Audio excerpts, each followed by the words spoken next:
The big secret to making money on YouTube: building your own empire. Many people who make videos for YouTube dream of becoming rich and famous. They might think it's all about getting millions of views on their videos. But a smart lawyer named Tyler, who helps some of the biggest YouTube stars, has a secret to share. To make a huge amount of money, you need to build a real business, not just a channel. This means creating things that other grown-up companies would want to buy later on. Tyler shared a story about one of her clients. This client's YouTube channel was once thought to be worth $35 million. But after some clever work and smart planning, just 1 year later, it was worth an amazing $100 million. Tyler helped make sure the business was strong and protected. She made sure the client owned their ideas, called intellectual property or IP, and had things they could actually sell later. The big secret was that the channel wasn't worth so much just because of views. It was worth $100 million because it had special courses, memberships, and computer programs that could run even if the client wasn't always there. These are called assets.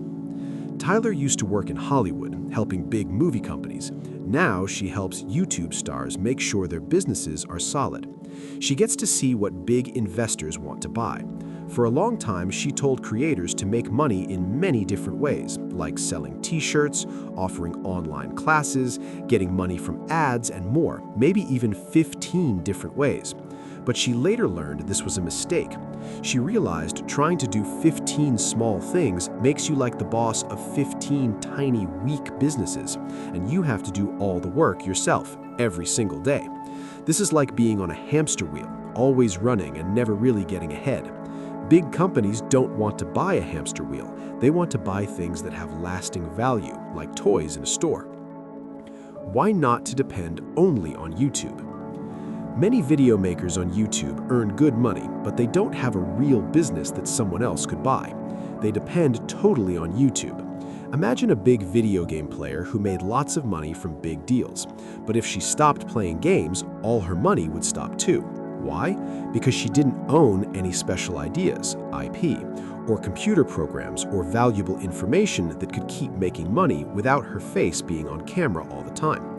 If YouTube changed how it works, or if her channel got a warning and was shut down, she would lose everything because she didn't have her own things that stood apart from YouTube. She just had a very good job, which relied on her showing up every day. But someone like Mr. Beast is different. Even if Mr. Beast stops making videos, his candy company, Feastables, can still be sold because it has its own factories and stores. He owns that separate business. He didn't just depend on his YouTube channel.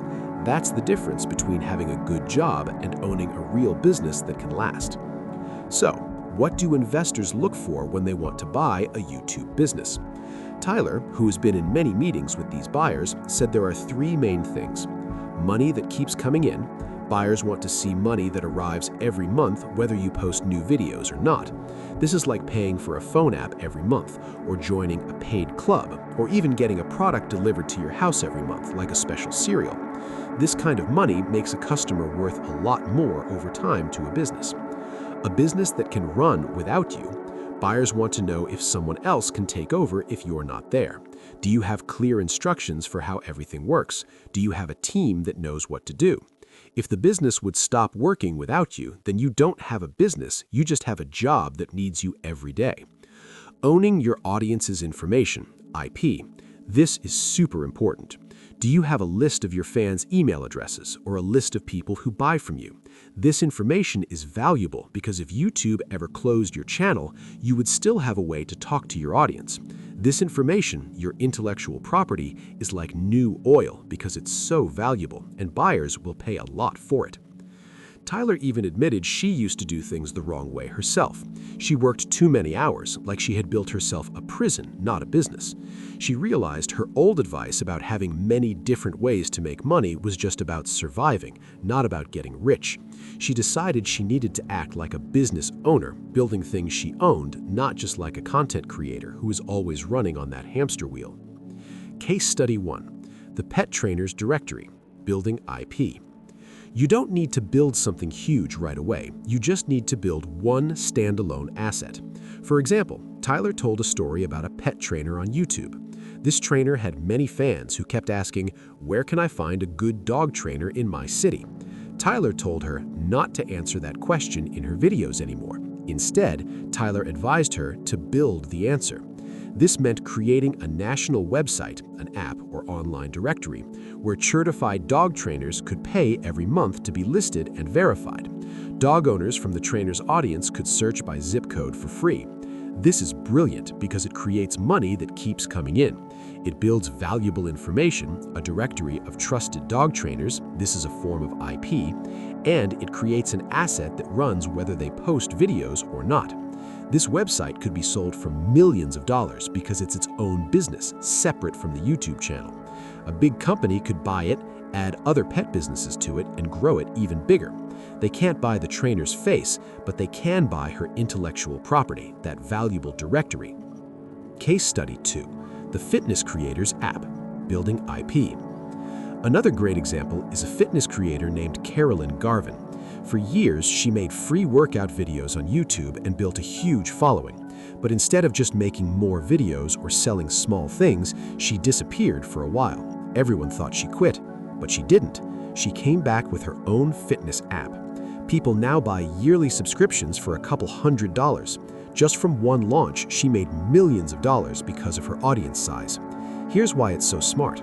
The app works whether she posts a new video or not. In fact, she has actually stopped posting YouTube videos, but her app still makes money. Her subscribers pay for a whole year.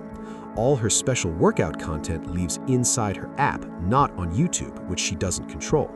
This app is an asset, a piece of intellectual property that is probably worth $10 million. A big fitness company could buy that app, add other trainers to it, and grow it even bigger.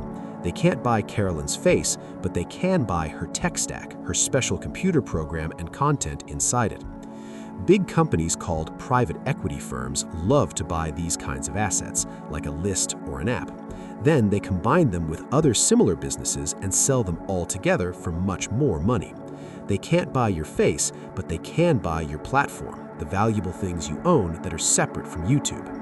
The most important lesson for all YouTube creators is to stop building a job and start building inventory. This means making things you own, like apps or special lists or memberships that can make money and be sold even if you are not there every day. Tyler says, content is king, but IP, owning your ideas, is queen. The goal is to own everything you create, like owning all the pieces on a chessboard. By doing this, creators can build real empires and be truly free, instead of always depending on YouTube.